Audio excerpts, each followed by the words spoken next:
Para tudo por um segundo. Imagina que você está deitado no chão, lá fora, numa noite sem lua, longe das luzes da cidade. O céu acima de você está tão cheio de estrelas que parece impossível, parece pintado, parece mentira. E enquanto você olha para cima, uma sensação estranha começa a crescer no seu peito. Não é paz. Não exatamente. É algo entre admiração e vertigem. Porque você começa a perceber o tamanho do que está olhando. Cada ponto de luz ali é um sol. Muitos deles maiores do que o nosso. Alguns a bilhões de anos-luz de distância. E você, deitado nesse chão, com o seu corpo de menos de 2 metros, com a sua vida de algumas décadas, você é o que exatamente nessa equação? Davi fez essa pergunta 3.000 anos atrás, pastoreando ovelhas nas colinas de Belém, olhando para esse mesmo céu. E a resposta que ele encontrou vai mudar completamente a forma como você enxerga a si mesmo. Olá, queridos. A paz do Senhor. O Salmo 8 é diferente de tudo que veio antes em outros vídeos. Os Salmos 3, 6 e 7 eram nascidos da dor, da perseguição, da calúnia, do choro da madrugada. O Salmo 8 nasce do espanto. É o primeiro grande hino de criação do livro dos Salmos. E é estruturado de forma circular, começando e terminando com a mesma frase. Ó Senhor, Senhor nosso, quão magnífico é o teu nome em toda a terra. Essa estrutura em anel não é acidente poético. É uma declaração de que a grandeza de Deus envolve tudo, do começo ao fim, do cosmos ao detalhe mais minúsculo. Você está dentro de algo que não tem borda. O título do Salmo menciona a expressão para o mestre de canto, sobre a Gitite. A Gitite era provavelmente um instrumento musical de Gate, cidade filisteia, ou talvez uma melodia específica, conhecida por esse nome. O que isso nos diz é que esse salmo era cantado publicamente, com música, com orquestra, provavelmente durante as grandes festas em Jerusalém. Era um hino coletivo, não uma oração privada. Israel cantava essa pergunta juntos. O que somos nós? E cantava a resposta juntos também. O cruzamento imediato é com Gênesis capítulo 1. A narrativa da criação. O Salmo 8 é essencialmente uma meditação poética sobre Gênesis 1, especialmente sobre o versículo 26, onde Deus diz: façamos o homem à nossa imagem e semelhança e tenha ele domínio. Davi não estava inventando uma teologia nova. Ele estava cantando 3 séculos ou mais após Moisés a mesma verdade de Gênesis. Mas agora, com a pergunta que qualquer pastor de ovelhas, debaixo do céu, estrelado, faria. Por que nós? Por que o ser humano? O que há em nós que justifica essa posição? O versículo 1 abre com uma das frases mais densas de todo o livro dos Salmos. Em português lemos: ó Senhor, Senhor nosso, quão magnífico é o teu nome. Mas em hebraico o nome de Deus usado aqui é YHWH Adonenu.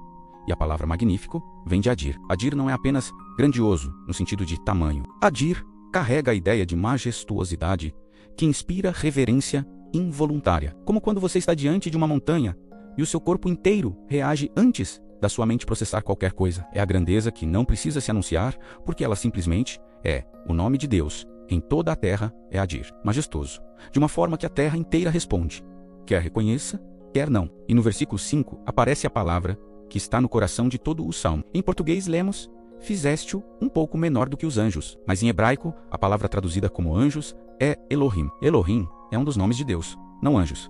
Deus, o texto hebraico diz que o ser humano foi feito um pouco menor do que Deus. A Septuaginta, a tradução grega da Bíblia hebraica, traduziu Elohim por anjos.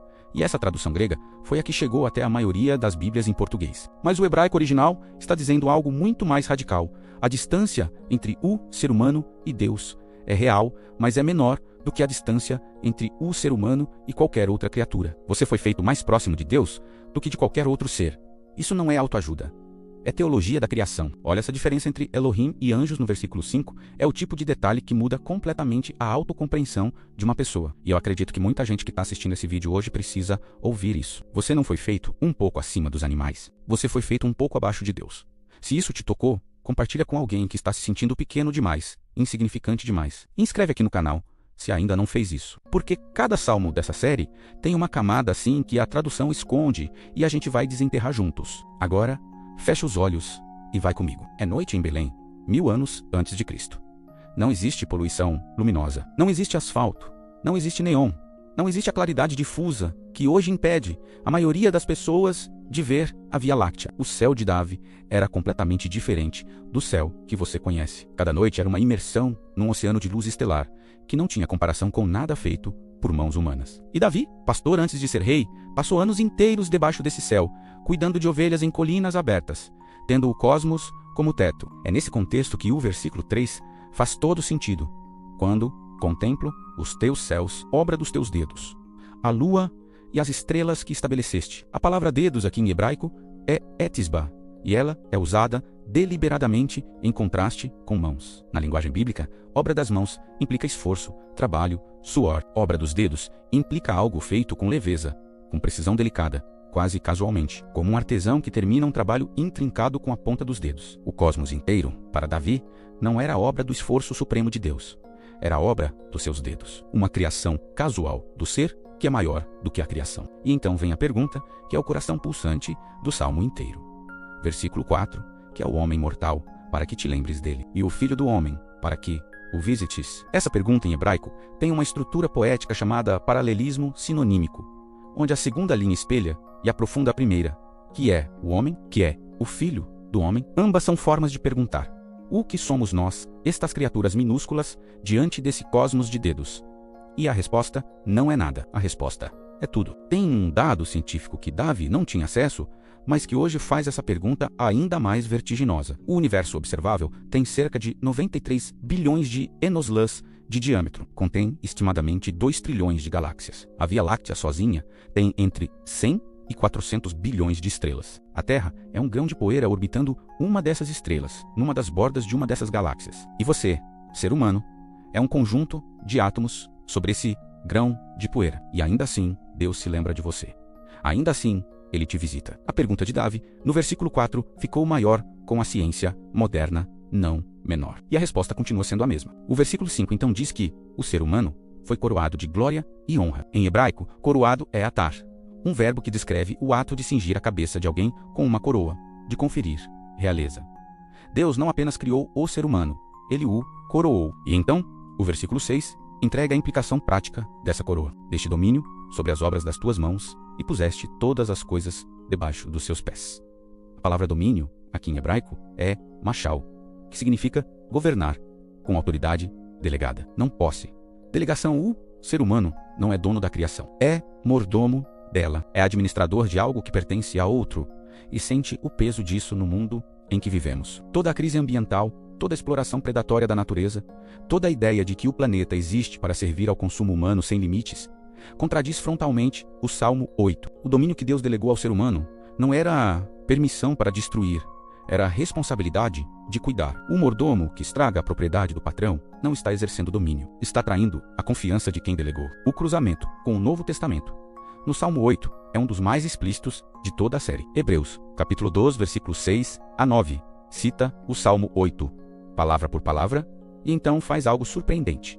O autor de Hebreus diz que essa profecia não está completamente cumprida no ser humano comum, porque ainda não vemos todas as coisas sujeitas a ele. Mas vemos aquele que foi feito um pouco menor do que os anjos, Jesus, coroado de glória e honra por causa do sofrimento da morte. O Salmo 8 aponta para Adão, e aponta para além de Adão, para o segundo Adão. Como Paulo chama Jesus, em 1 Coríntios 15, o domínio que o primeiro ser humano perdeu no Éden foi recuperado por Jesus na ressurreição.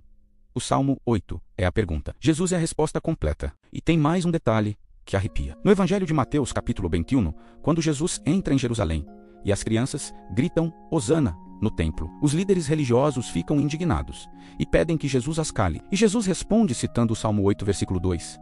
Nunca lestes que da boca de crianças e dos que mamam tiraste perfeito louvor? Jesus estava usando o Salmo 8 como escudo. Estava dizendo, esse louvor não é inapropriado. Ele foi anunciado séculos atrás. Está cumprindo-se agora diante de vocês.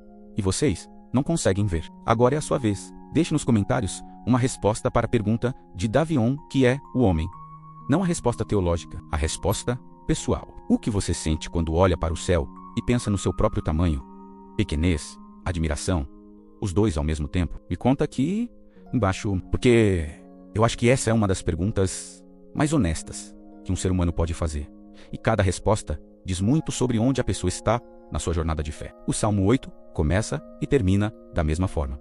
Ó Senhor, Senhor nosso, quão magnífico é o teu nome em toda a terra. É um círculo perfeito. Você sai de onde entrou, mas não é o mesmo, porque no meio desse círculo, você passou pela vertigem do cosmos e pela surpresa da dignidade humana. Você é pequeno demais para merecer atenção e grande demais para ser ignorado. Você é pó com coroa. Você é mortal com domínio. Você é a pergunta mais estranha que o universo já fez sobre si mesmo. E Deus, que fez os céus com os dedos, ainda assim se lembra de você. Ainda assim te visita. Ainda assim te coroou. No próximo salmo, Davi volta ao campo de batalha. Mas agora não é uma batalha pessoal, não é uma calúnia, não é uma fuga, é uma guerra, com nações inteiras envolvidas. E Davi vai fazer uma coisa que pouquíssimos guerreiros na história fizeram depois de uma vitória. Ele vai parar, sentar e agradecer, com detalhe. O Salmo 9 vai mostrar o que fazer quando Deus intervém na sua vida de um jeito que você não pode negar. Então já sabe, para não perder o Salmo 9, se inscreva no canal, ative o sininho das notificações. Curta e compartilhe isso. Ajuda demais a nossa motivação de continuar com a criação desses vídeos. Que Deus abençoe a sua vida poderosamente e até o próximo vídeo.